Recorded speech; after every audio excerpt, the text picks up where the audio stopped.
If you are new to Keela, welcome. Keela is a fundraiser CRM meant to meet the unique needs of fundraisers.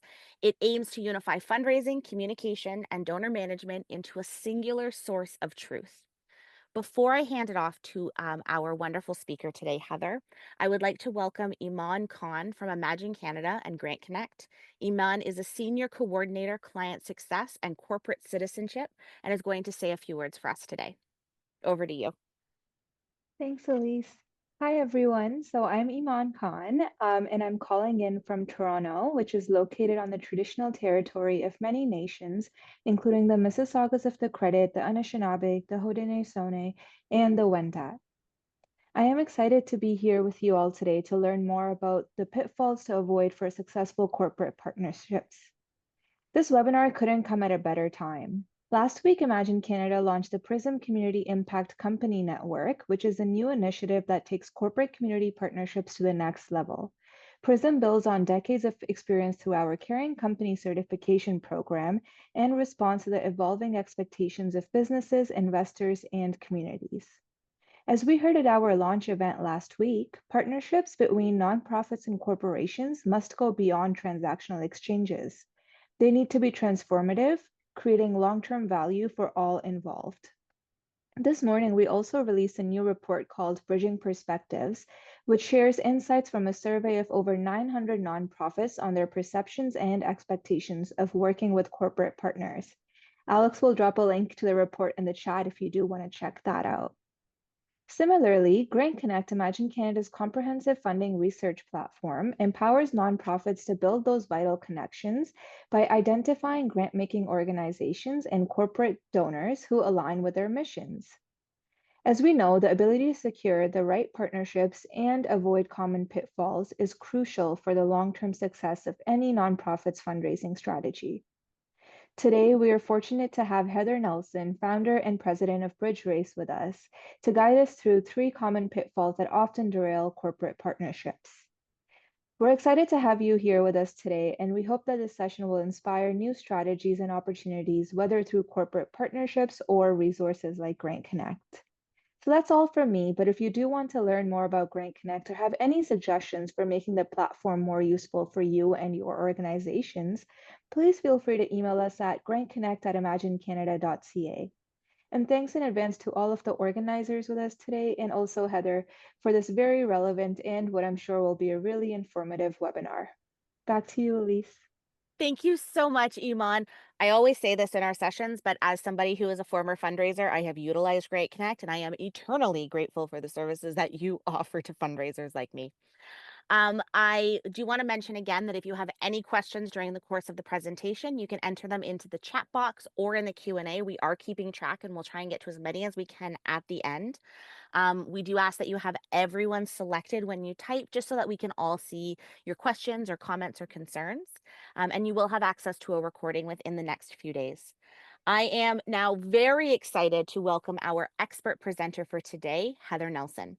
Founder and president at boutique fundraising consultancy BridgeRaise, Heather and her team help nonprofits raise more money from companies by prioritizing aligned values. Heather has worked in the nonprofit sector for her whole career, having held positions in program management, marketing, and fundraising. Prior to BridgeRaise, Heather was the first fundraiser at Food Banks Canada, where she built and grew the corporate partnership program to a multi-million-dollar program. She is an active volunteer and teacher, including having taught Introduction to Fundraising at Toronto Metropolitan University, and is currently a member of Imagine Canada's Caring Company Steering Committee. Heather loves trees, her dog, and being a hockey mom. We are thrilled to have you with us today, Heather. Please take it away. Thank you so much. And I don't know if everybody else kind of feels a bit freaked out when someone reads their bio, but it's hard to recover. I'm going to try. But thanks so much for being here. I know all of us are so busy and time starved. And actually, that's one of the reasons I think we often fall into pitfalls, not because you don't know them, but because it takes time and a moment pause, which is hard to find in many of our roles, to recognize them and stop oneself from doing the same old thing. But I'm going to quickly move from pitfalls into solutions, because I and all my team, we like figuring out how to get past pitfalls, how to focus on success, how to focus on the things that are going on in the sector and in our organizations as much as we can. And so that's where we want to be. Thanks so much for everybody putting their geographies in here. I mean, it's super exciting. We have people from outside of North America on this call, as well as all across the country. And I did notice that some of you have started to put some pitfalls in. And spoiler alert, some of those are not ones I'm covering in the three I'm covering today. So I'm going to try to save time for the end, and maybe I can specifically answer, give you a tip or a strategy for the specific pitfalls that you are facing, because I really want very much for all of you to leave with a nugget or two, an answer or two that will help you build more strong, successful, lucrative partnerships at your organizations. So as I mentioned, I'm going to ask you to put in the chat if you have any pitfall examples. We already covered all this, but I am pointing here at the QR code that I've got on the screen here. This is going to give you a workbook that will support some of what we're talking about today. It gives you a little bit of extra examples and some notes that I couldn't fit in to the time that I'm going to speak. And also on a regular basis, I send out free templates, strategies, sometimes a funny story or two in my newsletter. So if you want to join that, you can join that here.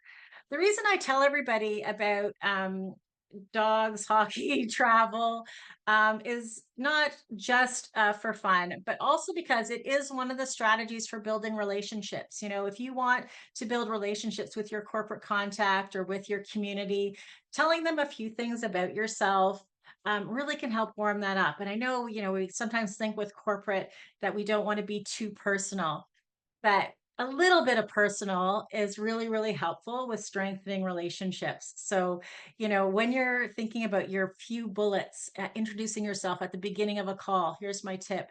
You know, throw in that you love dogs or travel or that you just got back from vacation, and it will help create a relationship. We're going to circle back to that in one of the pitfalls. Okay, so here we go. Right, warm up. That we've already done that. You're going to put in the chat pitfalls that you're experiencing, and I would love to see them. Uh, you know, first phone call. Who to reach out to? I saw that one. A couple of other ones. Okay, here are the ones that we're going to cover today. Number one, lack of awareness of the key trends facing your prospects or in the sector. The number two, building transactional sponsorships instead of, relationship oriented partnerships. And three, over customization of your proposals. Okay. And in each of these cases, we're going to move from the pitfall to the strategies to help you not fall into that trap again. Okay. Wouldn't be a presentation in 2024, honestly, if there wasn't a pickleball analogy. So I'm starting here, and partly because it fits with the trendiness, you know, sort of the pickleball right now is on trend, right? And it can help us think about some other success factors for partnership. It also has rules. One of the things I like about pickleball is I can play with my son. He is much more athletic than me, way further into his athletic stage of life than I am. But still, even though we have different experience levels, different skills, we can still have a really fun game, and we can still go back and forth, and we can respect each other across the net without it being like a deadly experience. I love that it's so accessible for everybody. And you just need to show up and have fun with it. And most importantly, at the end, you know, you socialize. So if we think about pickleball and corporate partnership, what is a successful corporate partnership? And I do encourage all of you to take a few minutes for yourself to define what successful corporate partnerships look like at your organization. I find that often we get into corporate partnership and we haven't even defined what we really want it to look like. And if you haven't defined what you want it to look like, it's really hard to make it happen. But here are some suggestions for what I think a successful corporate partnership looks like, and perhaps I can offer these options to you as well. First of all, mutually beneficial, right? We're both getting exercise in pickleball. We're both gaining something from the partnership in the case of a corporate charity partnership. It prioritizes alignment in objectives. So whether it's like you have the same purpose, the same metric you're measuring, the same audience, there's an alignment piece that is super important. One of the things that drives my decision to use the word partnership and not something else is the fact that there's often a lot of different components to a corporate partnership. We see, you might get a bit of grant money. There might also be employee engagement. There might also be marketing expectations. So when you have all these things mixed together, partnership is the best word to cover that off because there's a lot of components. Both partners feel respected, and ideally it's long term. Just tossing it back to the conversation at the beginning, bridging perspectives is this new report that Imagine Canada just came out with today, and it said that when they asked all of you, all the people that are on the charity side, about what is most important in successful partnership, 81% talked about trust in the partnership as being most important, and 79% thought it was the long-term nature. Both of those came above how much money, which kind of surprised me because, when I talk to clients, everyone's really worried about how much money they're going to get. But when you really talk about successful partnerships, this element of long-term nature and of trust is as important as the amount of money. And so sometimes that might drive some decisions at your organization about what you do in your partnership framework or what you give to companies for the partnership. If you're maximizing respect and trust and long term over, short term, biggest amount of money right now. So something to think about. Okay, here we go. So now we're going to get into these three pitfalls. And I know that, you know, you'll recognize these. You'll say, yeah, I know I shouldn't do that, or I've heard this before, and I hope so. I'm not, there's nothing that's supposed to be a huge surprise here. It is more about trying to think about how can we avoid these situations going forward. So number one, lack of awareness of key trends.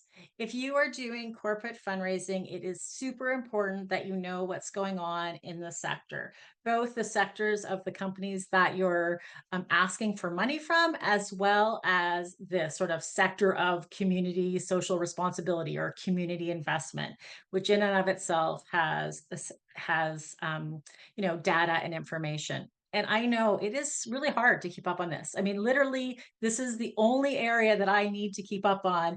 And still, with all the reports and all the webinars, it is hard to keep up on it.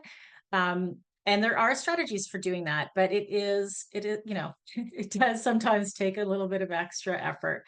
So the response, obviously, to avoiding this is to keep in the loop.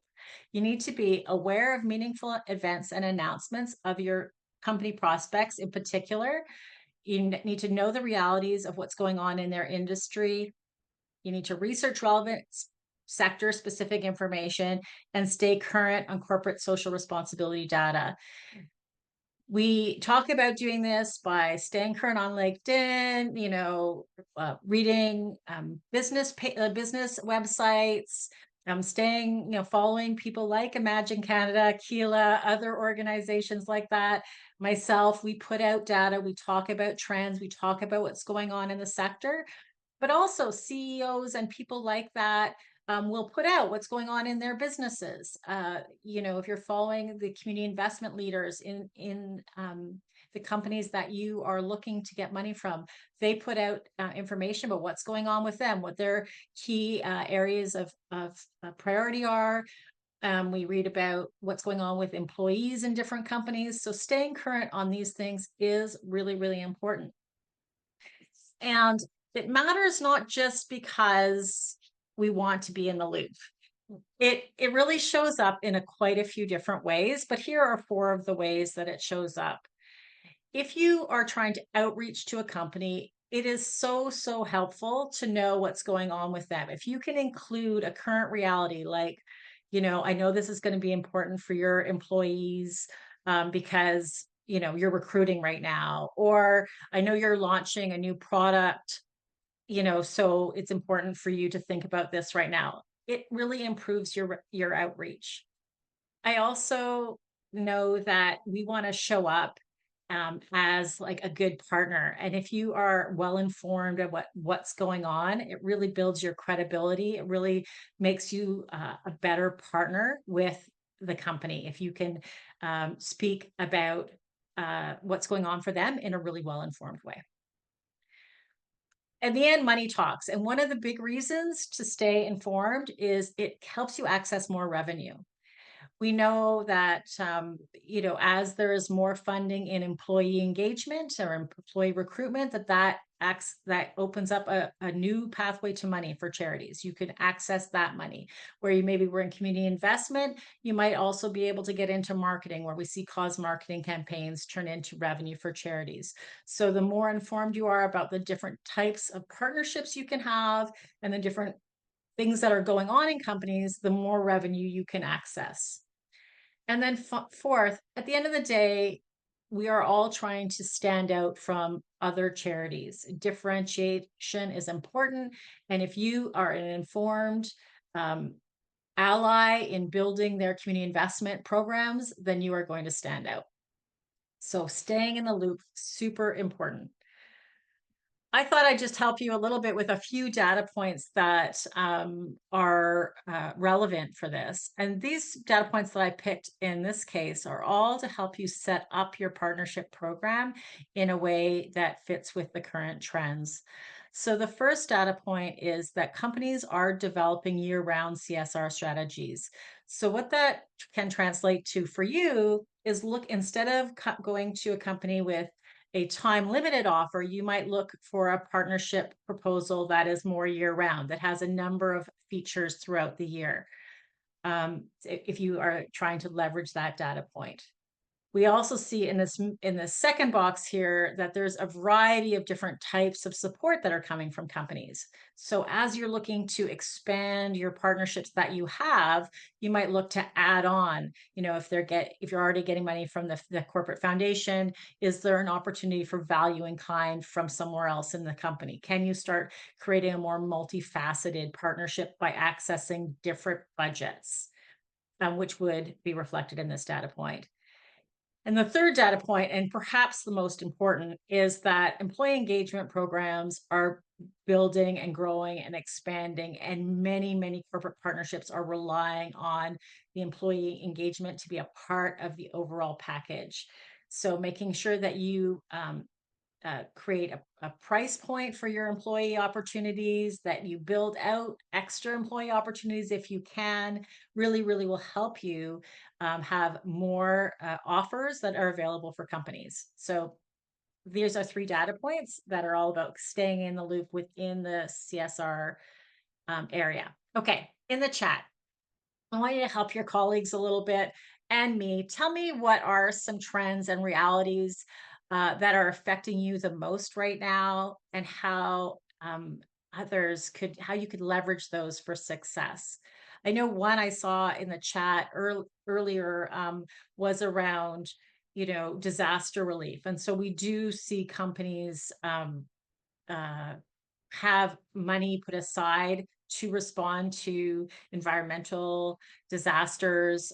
So if you are in a position where that is your reality, reaching out to companies who maybe you don't usually align with their CSR priorities, but who have like a separate fund, or known for stepping up when there is disaster, is a super good strategy. So that might be a trend that's kind of on people's mind right now, as there has been so many environmental tragedies in the last 6 months or so, and some quite recent. So, there's a quick trend. I hope I'm seeing other trends. I'm seeing chat. Oh, politics. Yeah. It's such a high time for political discussions. The move away from arts. Thanks for mentioning that.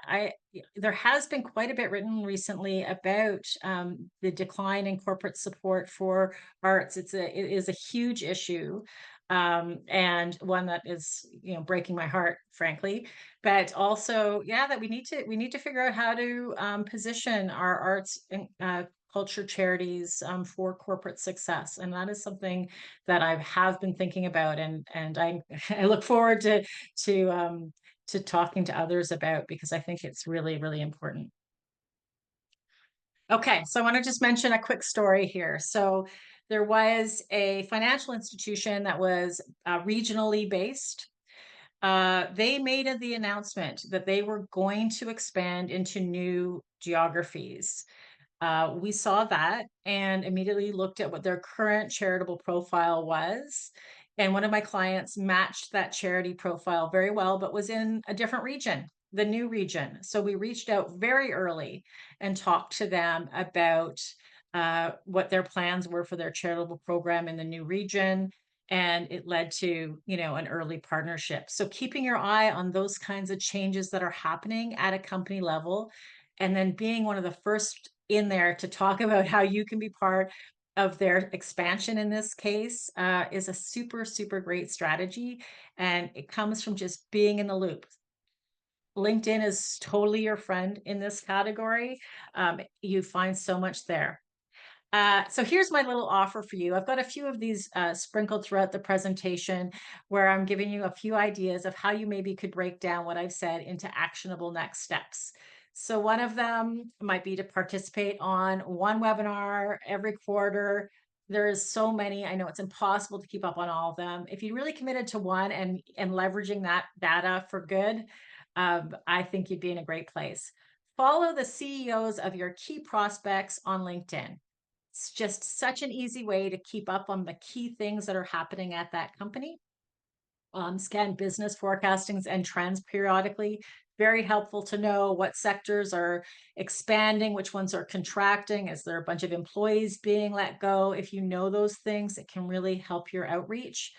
And finally, use these little nuggets in your emails, because you may have to send multiple emails to get a response for a company, and a thoughtful email that uses one of these pieces of information really can make you stand apart. Okay, pitfall number 2, building transactional sponsorship. I have to tell you that this one is perhaps one of the easiest ones to fall into. And part of the reason is that companies basically make it look like this is what they want. I mean, they set up all kinds of ways of showing you that they want transactional relationships. And so it is a pitfall, and it can happen partially because of experience and history. I want to ask you the question in the chat. What does it look like if it's a transactional relationship with a corporation? What are some characteristics? What does it feel like? What happens in a transactional relationship? How do we recognize it? Um, I'm thinking about characteristics like they don't answer your emails, for example. But, there might be some others. I'd love to hear you jump in the chat and add some others in there. I made a little list off the top of how we recognize transactions when we set it up. If you send them a chart of choices and ask them to just pick an option, then it doesn't really build relationship. It's very transactional. Obviously, the classic fill out an application online. There's nothing relationshipy about that. It feels very transaction. If you know no name of a person and it's just like a faceless, you know, amorphous thing, the company is giving you money. That is very transactional, right? You can't build a relationship with that. And if you send a package that has a form on the back where you want them to fill it out and send it back, again, like these are things that feel very transactional, and we're going to try to bust through these, despite the fact that it is true that in some cases the company leads with that and it seems like that's the path to success. But usually that's just hiding the real path to success, which is building relationships. So, what we want absolutely is to build relationships with your corporate partners and your prospects. You can do that by meeting them at conferences. You can do that by, showing you care what's going on in their companies by being in the loop and sending them um, something that matters to them and to you in your emails. You can do that by taking your time to educate them over time. I find sometimes, we want them to understand our situation so badly, we like inundate them with information right from the start. But if you believe that you're going to be on a long-term relationship with a company and they're going to support you over time, you don't have to tell them everything about yourself on the first date. You can like tease it out so you can, you know, give a little bit less information at the beginning. You can really think from the start about strategically designing it to be a relationship, right? So you are trying to create a back and forth dialogue. You're asking questions, you're asking for input, you're providing drafts, you're listening to what they want and giving them something in return. This idea I really encourage everyone to think about of thinking about it more as a journey and with different steps along the journey can really help, reposition your thinking from how can I, send them one thing and get the money back as quickly as possible because you know, I'm starved for time. Two, you know what, if I really want this to be long term and sustainable, while it may take a little bit more effort and time at the beginning, over time it's better because once we have a relationship and I know the person's name and I know I'm delivering what they want, then it's much less likely to just go away, and vanish all of a sudden, which is the worst.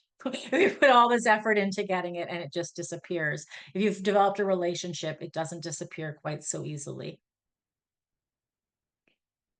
So here I've gone through this corporate partnership sales cycle, which will hopefully be fairly familiar to a lot of you. Down this left-hand side, we talk about the different steps in a corporate in the donor cycle, really any donor cycle, but it's built out a little bit differently for companies. And on the right side, I've put some ways that right from the start, you can be thinking about how to make a relationship with the company.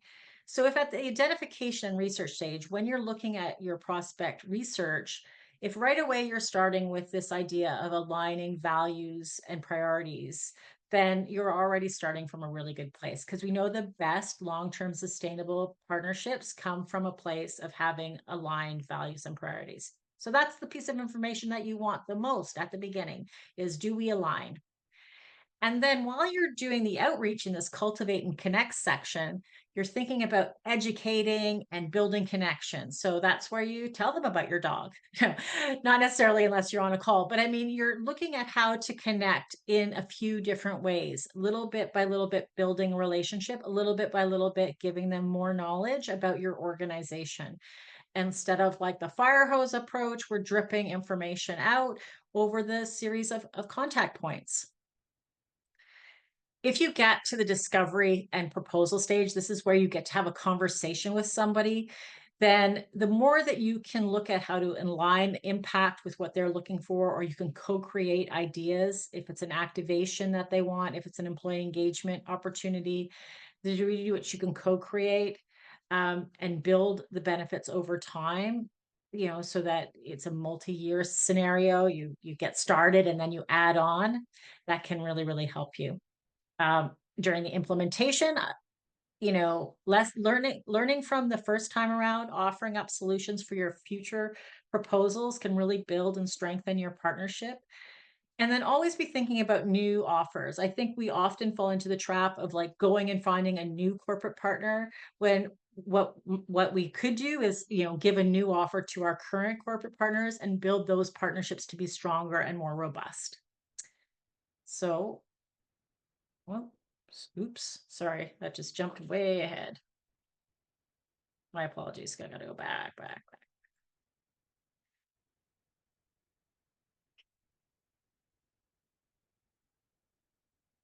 Okay. So, oh, there we go. Okay. So, a proof point of this, number one, like why we want to build relationships over time is this. I was listening to a CSR representative at a conference, and she was talking about how great the partnership was, but there was one thing that happened. They made an announcement about a partnership with one of the companies that they consider a competitor. And she saw it online first. And her comment to that was, there should be no surprises from my charity partner. What that really said to me is like she has a trusted relationship with this charity, and she didn't say, I don't want you to work with any of our competitors. But if you are going to, I want to know ahead of time so I can prepare. Right. And it was such a good reminder of just like she was seeing this as a relationship that had, a really good communication going back and forth. And I think we are often worried about like bothering our corporate partners, but she was saying, absolutely bother me. Tell me what's going on ahead of time. And so that really speaks to this idea of being a partner, and building a relationship. I pulled a couple more data points that really speak to relationship being super important. 65% of charities in this survey taking the pulse of partnerships said it takes 11 or more touch points to secure a new commitment. So if you're thinking about the fact that you're going to be in touch with this corporate prospect 11 or more times in order to be in touch, it's very difficult to see that as a real transaction. If you're just submitting something that's like fully done and expecting a yes, that does not align with this data that it can take that long. Or this data point that says 67% say it takes 4 to 12 months after the initial conversations, 20% more than a year. These are data points that are absolutely reinforcing this idea that of the long haul, but also of not thinking about it as a transaction, but thinking about it as a relationship with multiple touch points. So moving to this kind of thinking really helps you avoid the pitfall of transaction, right?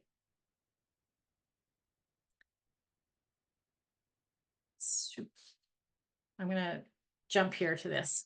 So, what I'm suggesting is here is the next practice by making like a shift with one company. Think about these 3 steps of your relationship building cycle with one company, and try to look at how you could maximize personalizing the email, making it a bit more connected, how you could share ongoing things, and build over time. I have to tell you, I'm going to go into not over customizing next.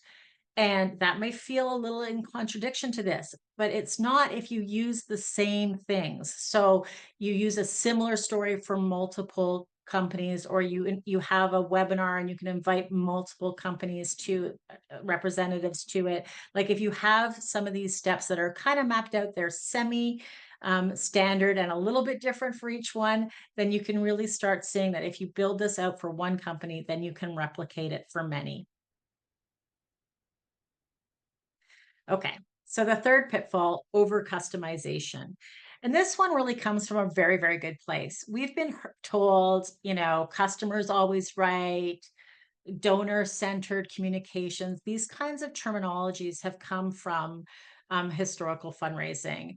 And this means often for many of us that when we're asked by a company to do something that's super custom and super special, that we're tempted to do it. And this is a big pitfall for many of us because unless the partnership is going to be extremely lucrative, then we need to avoid over customization. We need to avoid it because it's tremendously inefficient. We can't possibly customize every single thing if we want our corporate partnership programs to grow. It creates a lack of consistency where one company is paying more for the same thing than another one, and inevitably they'll find out because everybody moves around between these places. It leads to really, really long response times, and sometimes I say to clients, that you've worked so hard and for so long on making this very custom for this partner, But in the meantime, they've moved on. They forgot about the conversation that you had 6 weeks, 2 months ago because of all this time you spent. It's better to get something back sooner. And now you've made it super complex, and maybe they don't even remember the conversation. So, again, like the over customization can really lead to a lot of these pitfalls, like sub pitfalls. We want to avoid that. Oh my goodness. Sorry. I'm sorry. I apologize. You'd think I'd never done this before, but the wrong button keeps on popping up. Okay. So instead of that pitfall, what I propose is balance personalization and efficiency. So I do want you to think about, you are going to do some personalization. We're not throwing out personalization, but if you create some foundational tools like a fairly standard pitch deck, some standard packages, some standard ideas and pricing that you can build on. That will create more efficiency. It will allow you to be more efficient with your responses. And then you can be very strategic with your customization. So you still are going to customize sometimes, but you're going to customize for the largest investment, or you're going to customize with a partner that really, really makes sense long term. And you're going to be strategic about that. And by setting this up this way, you build trust and credibility, both because you're consistent between different companies and also because, um, you know, they come to you, they ask for something, and you have something to respond with that's, pulled together.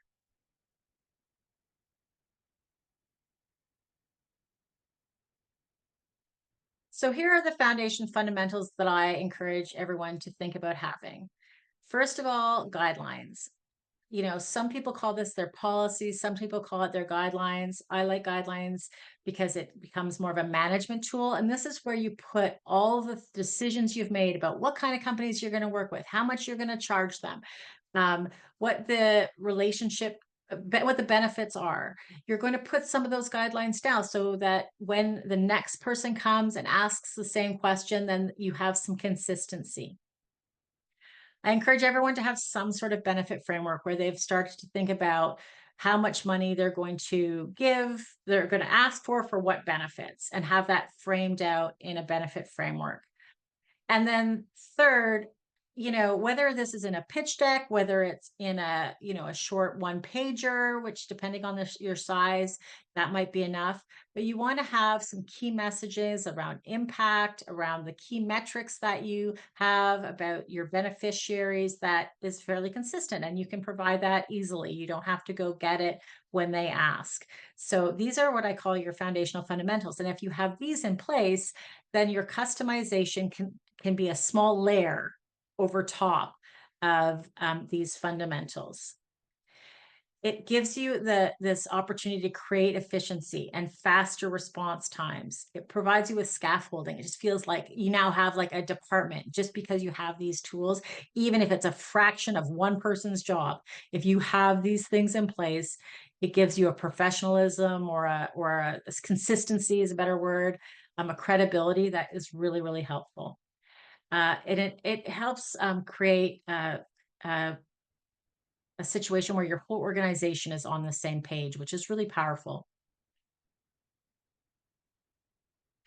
I have an example. I was working with a regional food security organization, and they were very fortunate, and they were getting calls from companies who wanted to volunteer.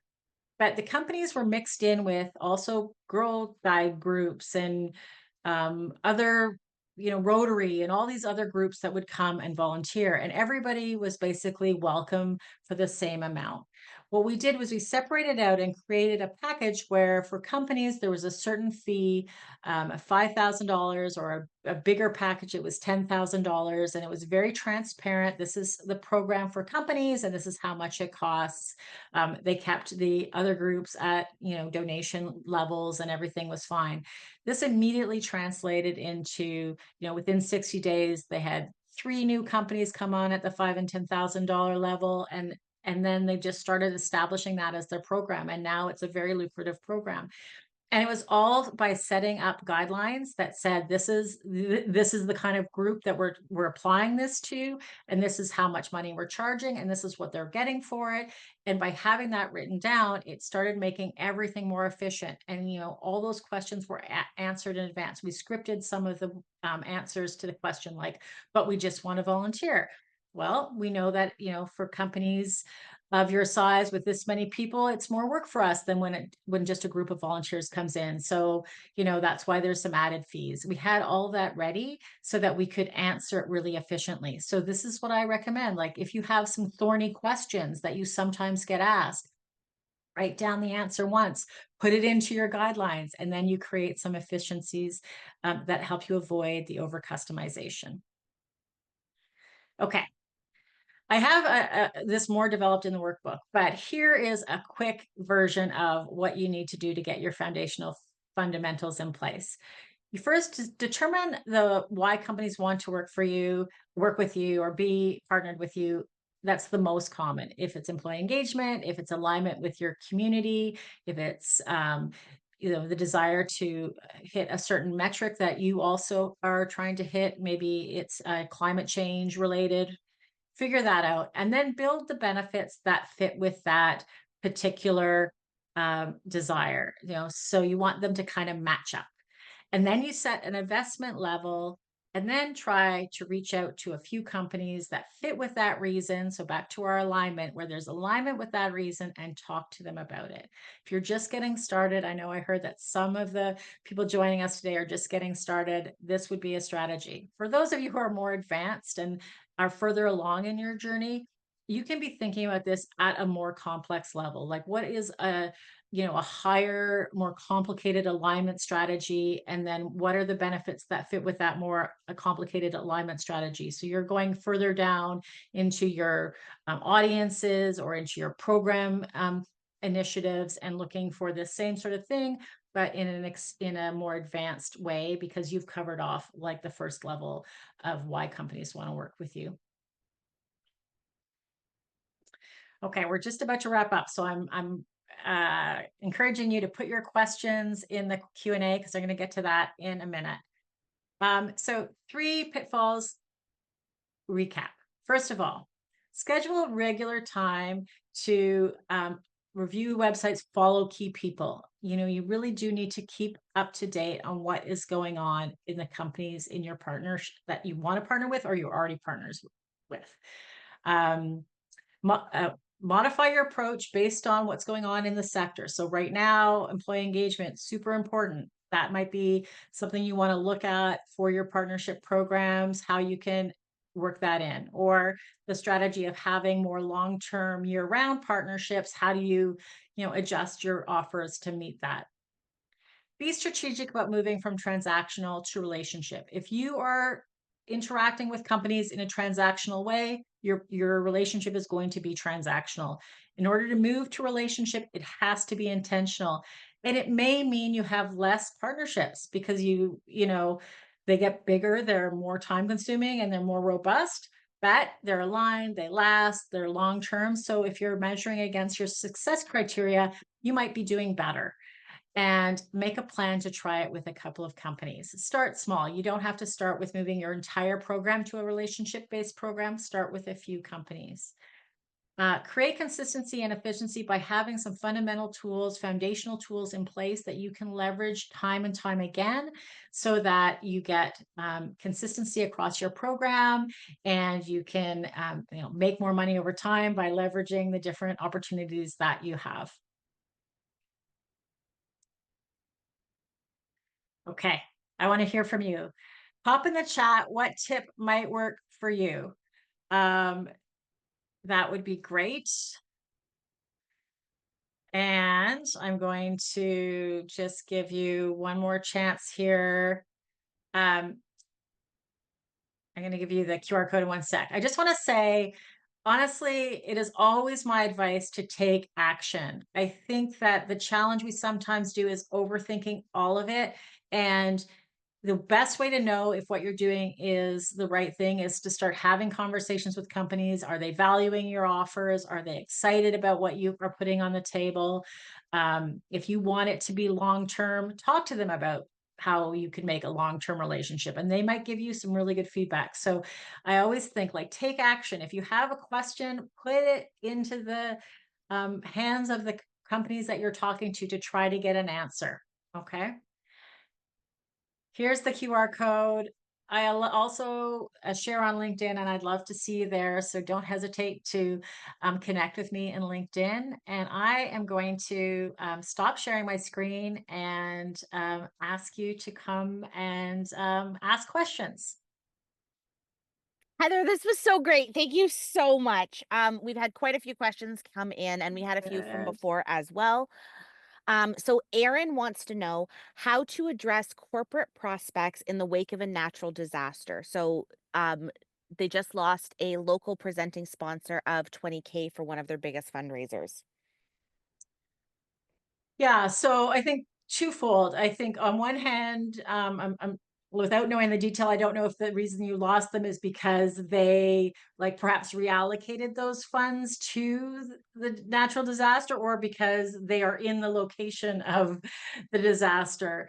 But I think, there's no question that when things happen in the world, funding can shift.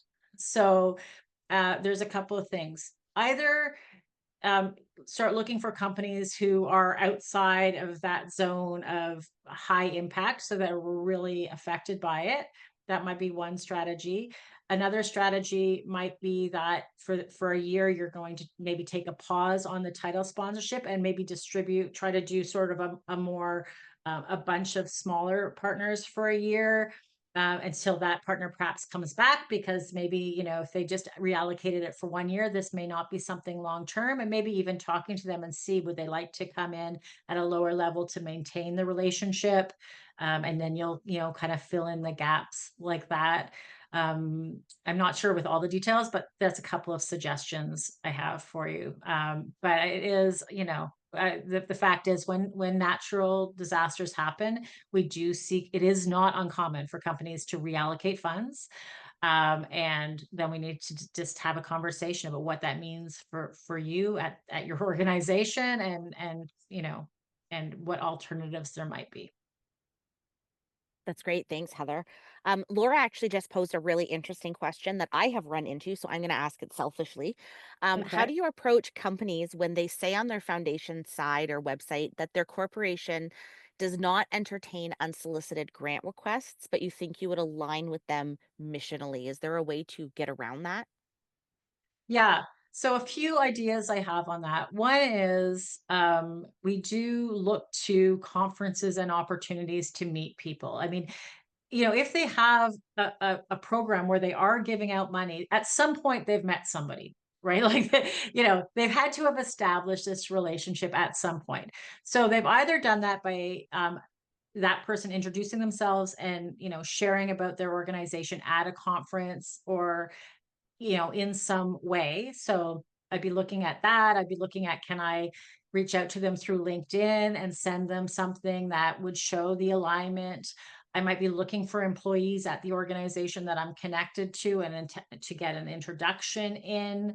I might be going to my board directors and seeing if any of them have a connection at the company again. So you are essentially trying to get the information in front of the person, um, in all these other ways. So we are going back to sort of this relationship based plan, where you are saying, I've done my research, I believe this to be true, and it's worth it for me to put the time in to figure out how to get to the people who are making this decision.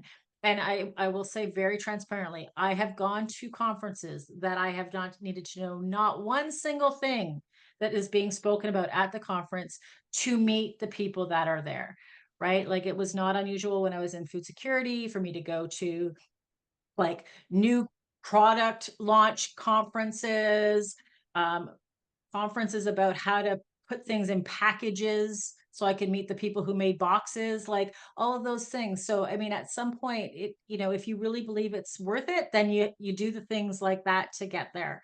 That would be my suggestion. Yeah. I love that, Heather. Thank you so much. A trend that I have been noticing hosting these webinars over the last little bit is that fundraising is relational. This is all Yeah. about relationship building. Um, Mhm. a great question that was actually pre-submitted was, how can they best broach the subject of revitalizing and refreshing decades-old corporate partnerships that are loyal, but perhaps not what they could fully be at this point in time? Yeah, that's a really good question. I think that there's a few things. So I do go back to one of the things I talked about, which is the scaffolding. If you have inside your organization, come up with new frameworks, new approaches, new levels of support that are required for different things, having those in place before you go in to have a conversation can be really helpful because it also a bit depersonalizes it. Like you're not coming to them and asking them for more investment for less benefit or something like that, but this is as an organization something you've looked at, you've done your due diligence, you've got something that you believe is like the right value for the right benefits, and now you're coming and talking to this long-term partner about it. And I really truly believe in these situations that being transparent and honest and having a really meaningful conversation is the way forward, and like put it on the table, because it's terrible to be the charity that feels resentful of like a legacy relationship that hasn't evolved with the organization. And it just doesn't serve anybody. So but then you may also find out, if you ask a bunch of questions in this conversation, you may also find out really interesting things that you could do differently and better that would suit the company better too. So I would just like go in assuming good intent on both sides, that we the charity have, want something to be different. And we're also going to ask questions about what the company might want different. Right. Like, and then let's see where we can come out in the middle. Maybe there is some give and take on both sides to get to a new model that works for everybody. um, but also be prepared that, like, through our evolution as charitable organizations, there may be some companies that go away during that time and new partners that come on. And sometimes you have to sort of let some go to get to the partners that are the right ones for the future charity that you're working with or the future that you want. So I think also be prepared that sometimes that happens in the evolution of organizations. That's great. Thanks, Heather.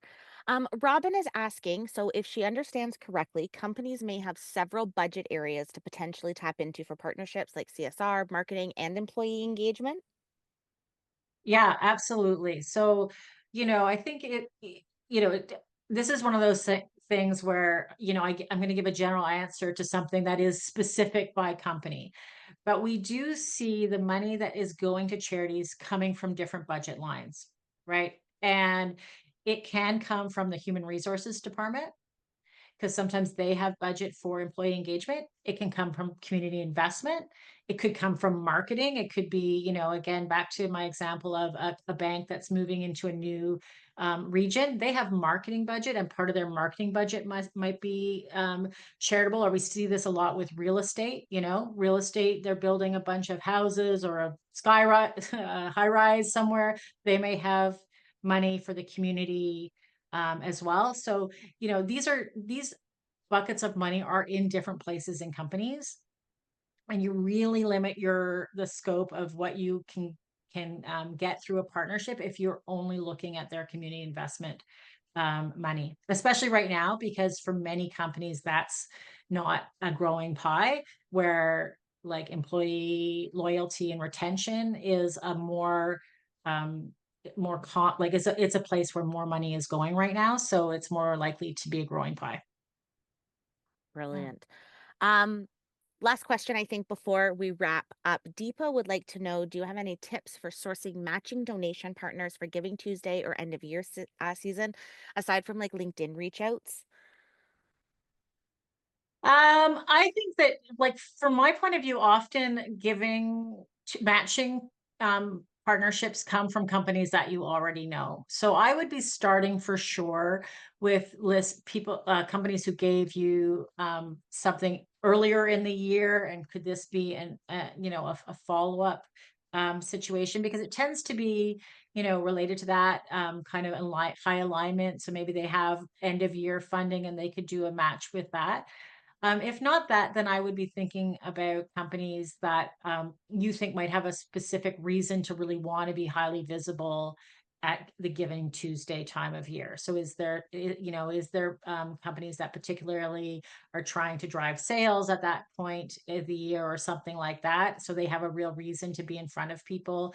Maybe, there's something that is a common holiday gift, or something like that. So, and I would tie it into that saying, hey, I know that a lot, you want a lot of people to be thinking about you at this time of year. This might be another way to add to what's going on for you. So that's, just another idea. That's great. Thank you, Heather. I know that there's an organization local to me that is a toy, they partner with a toy store for a bear drive. It's Yeah. perfect. It makes Right. perfect sense. Yeah, exactly. Yeah. When things make sense, like I always say, like if I'm driving down the highway and I have an idea and it makes sense, I will stick with it for a long time. Like some of the corporate partnerships I've closed, it has been me like year in and year out being like, this makes sense and I'm going to make it work. So, if it makes sense to you, then stick with it. I think that's a great strategy for figuring out partnerships because yeah, back to like alignment matters. It takes time. So if it's going to, take time, then it'd be best if it makes, good sense for your organization and for you. Thank you so much for this, Heather. This has been fantastic. I have learned a lot, so I know that everybody else has probably learned a lot too. Thank you for joining us. Thank you for being here today. Before we go, I do want to let everyone know that there will be a very short survey that pops up after our call. Please, please fill that out. It only takes about 20 seconds, and it really helps us to make these sessions better for you. Our next session is called Secrets to Government Grant Success for Nonprofits, and it's on November the 13th. We're going to post a link down in the chat, so feel free to register for that. Like I mentioned, you're going to get a recording of this call, usually within a few days of the end of the session. And if you would like to get in touch with Heather, we're also going to throw her LinkedIn information into the chat as well. She loves to connect with folks. Thank you again for being here, Heather, Alex, Maggie, and Stefania. I don't know. Oh, Iman, and everybody who joined us today as a participant. I hope you have the bestest Wednesday, and I will see you next time. Bye, Thank everybody. you. All right. Bye bye.